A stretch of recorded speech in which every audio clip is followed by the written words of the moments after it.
Olá, leitores! Meu nome é Arthur e no vídeo de hoje então eu vim comentar sobre essa edição aqui de Turma da Mônica Jovem, que se trata então da edição de número 63, intitulada de Dia das Bruxas.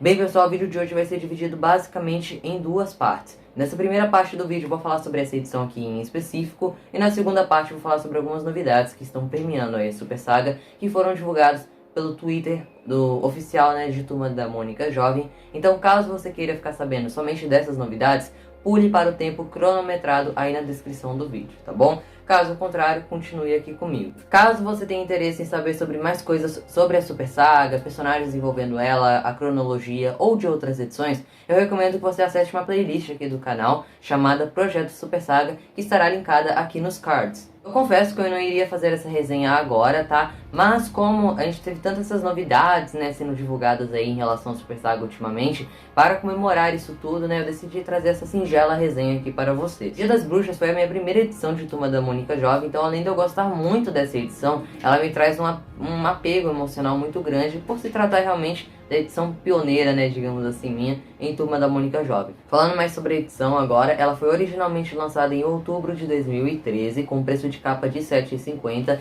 Essa edição aqui, ela possui, algo especial, que basicamente a capa dela, ela brilha no escuro, tá? Inclusive, a minha capa, ela continua ainda brilhando, ainda bem, mesmo depois de anos aí, ela mantém um efeito, então essa caveira basicamente aqui brilha e tudo mais. Pra vocês terem uma ideia, uma outra capa de Turma da Mônica Jovem que também possui esse efeito de brilhar no escuro é a parte 1 de Umbra, tá? Que também faz parte aí da Super Saga. A edição, ela teve 2 relançamentos, tá? O primeiro deles ocorreu em 2019, nos encadernados lá da primeira série de Turma da Mônica Jovem, onde eles relançaram todas as edições.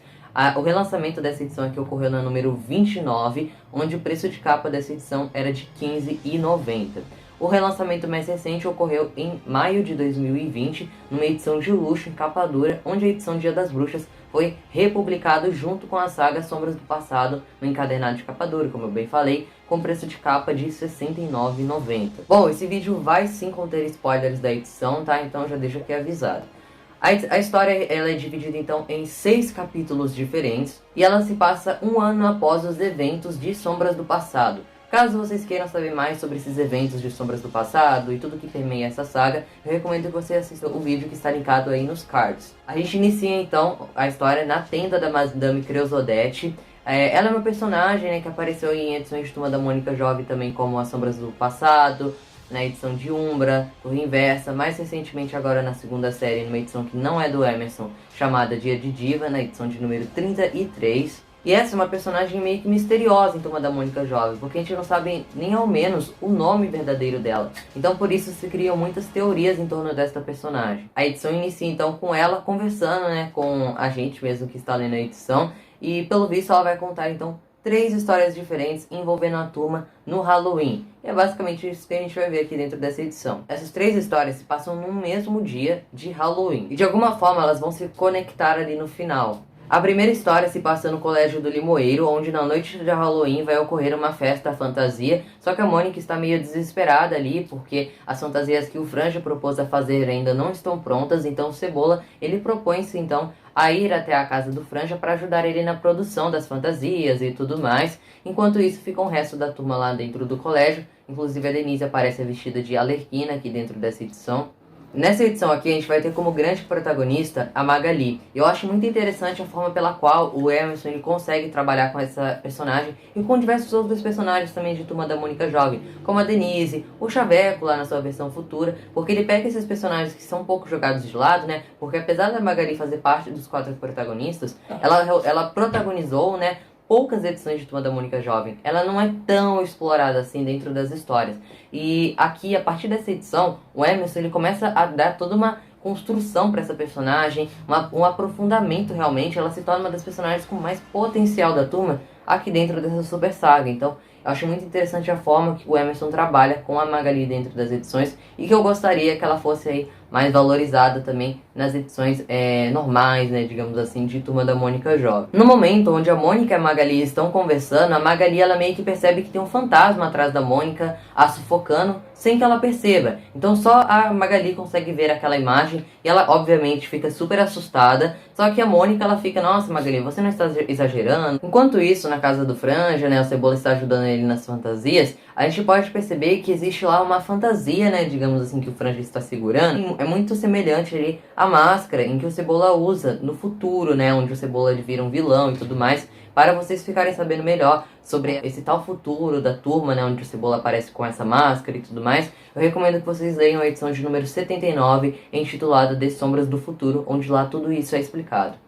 Mais uma coisa que eu acho interessante, né, nessas edições da Super Saga de Turma da Mônica Jovem, onde mesmo que em pequenas cenas, pequenos detalhes, o Emerson ele consegue dar algumas pistas do que pode acontecer nas próximas edições da Super Saga e fazer referências com essas pequenas cenas. É realmente tudo bem aproveitado, muito bem também encaixado dentro dessas edições. A Mônica ela acaba ligando para o Cebola, chamando ele para ele então buscar ela no casarão abandonado, né, que fica lá na rua de cima, e que ela falou para ele não entrar de jeito nenhum dentro daquele casarão. A gente vai ficar sabendo melhor o que é esse tal casarão e o que permeia ele na segunda história dessa edição. A gente volta então para uma cena do colégio do Limoeiro, onde a Magali parece estar mais tranquila, inclusive após a Magali ter tido aquela visão, né, referente a Mônica, uma janela da escola ela acaba quebrando, mas todo mundo acha que aquilo foi por conta do vento. Mas nesse mesmo momento também a energia acaba. Então é um conjunto, né, de coisas estranhas que está ocorrendo que vem assustando muito a Magali naquele dia. Sem falar que é o dia das bruxas, né? E segundo a própria Magali, né, ela dá uma explicação aqui na página 18. A tia Nena contou: segundo as antigas lendas pagãs irlandesas, hoje é um dia único no ano. É o dia em que o tecido que separa o mundo real e o espiritual está mais fraco e os mortos podem caminhar junto com os vivos. E ela acha que é um fantasma realmente que está lá perseguindo a turma dentro desse dia do Dia das Bruxas. A Sofia vai ver o que houve no disjuntor e o Cascão então ele vai ver o que houve na fiação. Esses dois então eles vão procurar o que houve, né, para tentar trazer a energia de volta. E a partir daí as coisas começam a ficar ainda mais estranhas aqui dentro dessa edição.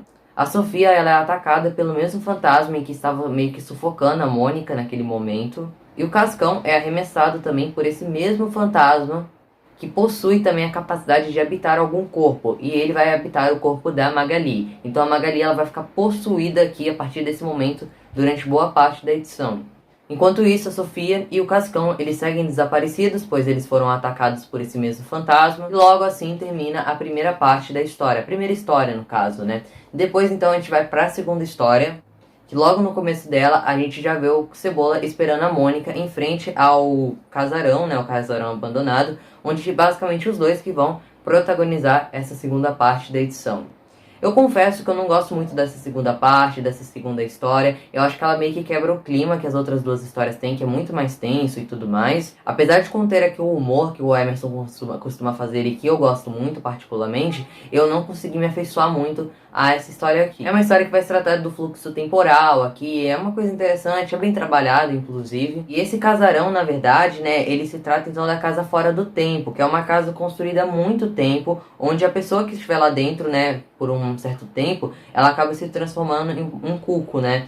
E ela só pode voltar ao normal depois de 7 pôr do sol. Inclusive, esse casarão vai reaparecer e ser muito citado também na edição de número 79, Sombras do Futuro. A Mônica e o Cebola, como vocês já devem ter percebido, eles vão virar vítimas aí desse casarão e eles vão se transformar no final da história em cucos. E agora chegamos na terceira parte da edição, que é a melhor na minha opinião, onde essas duas outras histórias vão se interligar de uma certa forma e a gente vai ter um desfecho aqui e algumas respostas sendo dadas. A festa começa na escola do Limoeiro, a Mônica e o Cebola chegam nela ainda transformados em cucos, porém eles se sentem atraídos por um medalhão em que a Magali está utilizando, que é um medalhão na verdade da tia Nena, em que ela pegou emprestada para se fantasiar. E eles voltam ao normal ao entrar em contato com essa luz do medalhão. E eles falam, olha, isso daí parece ser um negócio mágico, Magali, não sei o que. E na verdade eles não sabem que a Magali está possuída por um fantasma. E esse fantasma, ele percebe esse poder que vem desse tal medalhão, que a gente vai descobrir depois que não vem bem do medalhão esse poder, e sim da própria Magali.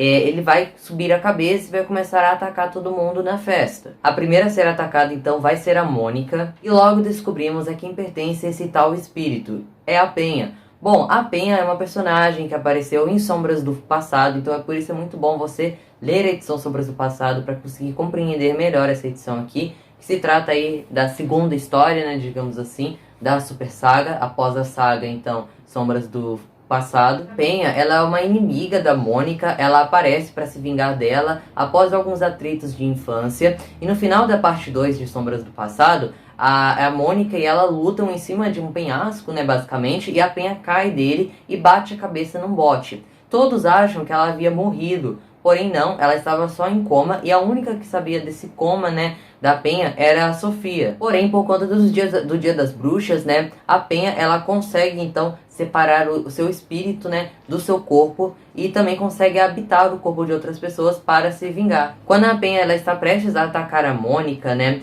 o espírito da Magali meio que reage ali e começa a lutar contra o espírito da Penha para possuir aquele corpo, né, e a Penha, ela acaba sendo expulsa no final desse corpo. Bom, a Penha, ela tenta até atacar a turma novamente, ela usa algumas táticas ali, mas mesmo assim a Magali consegue, né, meio que amarrar o espírito da Penha de volta para o corpo dela. E no finalzinho da edição, a Sofia então, enfim, dá as explicações dela, falando que a Penha na verdade estava em coma, lá no hospital Lázaro de Betânia. E a Magali, no final da edição, ela, com a ajuda do medalhão, né, ela coloca o medalhão na Penha ali, e ela fala então que para o espírito da Penha se manter sempre no corpo dela e que ela melhore o mais rápido possível, né? Demonstrando aí mais uma vez o espírito bom que a Magali tem. E no finalzinho da edição, na última página exatamente, a Madame Creusodete fala mais ou menos assim que mal sabem eles, né, que esse poder todo não vem do medalhão, e sim da própria Magali. A partir daqui dessa edição, onde a gente vai ver a Magali, esses poderes de bruxa que a Magali tem, começarem a ser trabalhados, e vai ser tudo melhor explicado em edições futuras, tá? Então eu achei muito legal esse início, né, que o Emerson deu aqui a esse desenvolvimento dessa personagem envolvendo a bruxaria. Faz todo sentido ela ser bruxa, porque ela vem de uma família de bruxas, como a própria Tia Nena. Não é a minha edição favorita da Super Saga, ela possui sim os seus pequenos erros, como ter um final um pouco apressado demais, na minha opinião. Mas é claro, né, que como todas as edições da Super Saga, também é uma edição excelente. Ela nos dá várias respostas, né, do que havia acontecido antes, porém abre um leque de perguntas também. Eu vejo essa como uma edição de transição na Super Saga. Ela fecha diversas pontas soltas que ficaram lá em Sombras do Passado e abre também algumas oportunidades, né, para serem desenvolvidas, algumas subtramas a serem desenvolvidas mais pra frente, em edições como Umbra, Sombras do Futuro, também na Torre Inversa, enfim. Sobre os desenhos dessa edição, estão muito bonitos, a capa ela é muito bem feita, tá? A contracapa, ela também é muito marcante, né? A Magali aqui como meio que bruxa e tudo mais, eu acho ela muito bem desenhada. Os desenhos do miolo também estão bem feitos, o cenário, toda essa atmosfera, né, eles conseguem passar por meio do desenho essa atmosfera mais sombria que essa edição tem. Então eu acho que no final é uma edição bem positiva, que eu recomendo bastante pra você. Falando agora então sobre as novidades envolvendo a Super Saga do Fim do Mundo de Turma da Mônica Jovem. A Turma da Mônica Jovem no Twitter nessa semana entrou, né, lá entre os assuntos mais comentados. E com isso, a página oficial da Turma da Mônica não perdeu a oportunidade de trazer algumas novidades ali para os fãs, né? Eles inclusive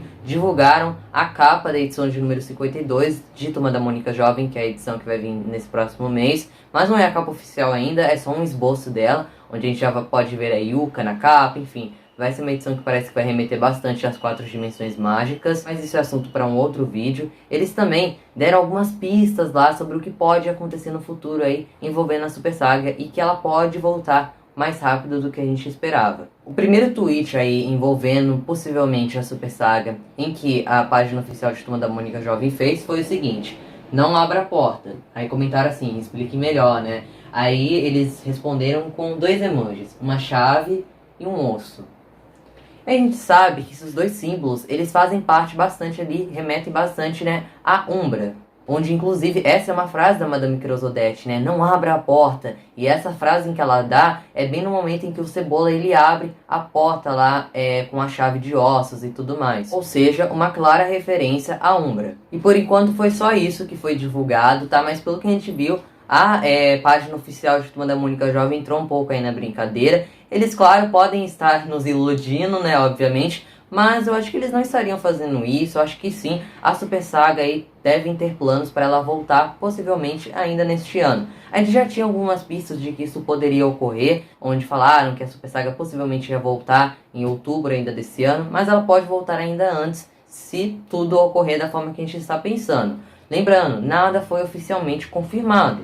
Infelizmente, não existe nenhuma notícia falando que, em maio, por exemplo, vai ter uma edição da Super Saga lá. Nada disso ainda foi divulgado, mas segundo aí algumas coisas que a gente vai juntando, algumas pistas que a gente vai tendo, né, principalmente agora com esses tweets, né, em que a própria página de Turma da Mônica Jovem fez, a gente vai levando essa teoria de que sim, a Super Saga possivelmente pode voltar logo em breve. Lembrando que a última edição da Super Saga foi a edição de número 99 da primeira série. Aí fica o questionamento, né? Será que essa próxima edição da Super Saga vai ser diretamente relacionada à Umbra? Será que ela vai se passar também em Sokoko da Ema? Será mesmo que a gente vai ter uma edição focada na Magali? Eu acho que sim, ainda vai ser uma edição focada na Magali e que pode se passar num cenário aí parecido com Umbra, até mesmo em Sokoko da Ema. Um outro fator que me leva a crer que a Super Saga pode voltar ainda neste ano é que ultimamente a Turma da Mônica Jovem vem trabalhando muito com essa coisa da nostalgia, de relembrar edições lá da primeira série agora nessa segunda série. Tudo começou mais ou menos ali na edição número 48, Desafio Dimensional, onde foi referenciado ali praticamente todas as edições de Turma da Mônica Jovem. A edição 49 de Médico e Louco, que referenciou a saga Monstros do ID. Agora a gente vai ter a edição de número 51, onde vai ter uma ligação direta com a edição de número 50 da primeira série.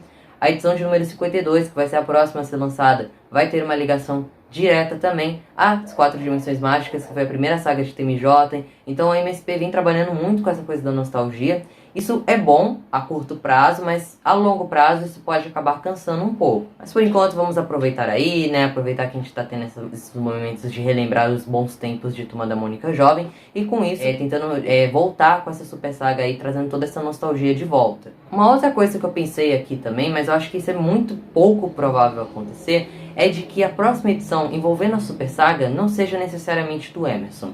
Eu acho isso difícil acontecer porque o Emerson ele idealizou muito bem a Super Saga. Eu acho que se algum outro roteirista pegasse uma edição desse universo para fazer, mudaria muita coisa, né? Realmente ele não poderia voltar para as edições depois. Mas, por exemplo, a gente pode ver com a Super Saga Savert, que as edições eram roteirizadas pelo Agner Bonilla lá em Chico Bento Monstro, e inclusive a edição desse mês de Chico Bento Monstro, que também é da Super Saga Savert, não foi roteirizada pelo Agner Bonilla, e sim pelo Marcelo Cassaro. Sim, eles podem ter uma história que se passe aí em Sokoko da Ema, relembre Umbra, e que não necessariamente seja do Emerson. Não acho que isso vai acontecer, tá? O Emerson ele é sempre muito ligado, né, a essa saga aqui. Eu acho que se eles fizessem isso, perderia um pouco da graça, né, que tem aqui. Ele tem um jeito único de escrever essa Super Saga aqui. É mais uma suposição minha que eu acho difícil ocorrer. Bem, pessoal, então é isso. Essas são algumas novidades, umas poucas novidades que a gente teve até agora. Essas pistas, na verdade, né, envolvendo a Super Saga aí. Eu também comentei agora nesse vídeo com vocês sobre essa edição. Se eu não me engano, eu nunca tinha comentado sobre ela em um vídeo separado. Então,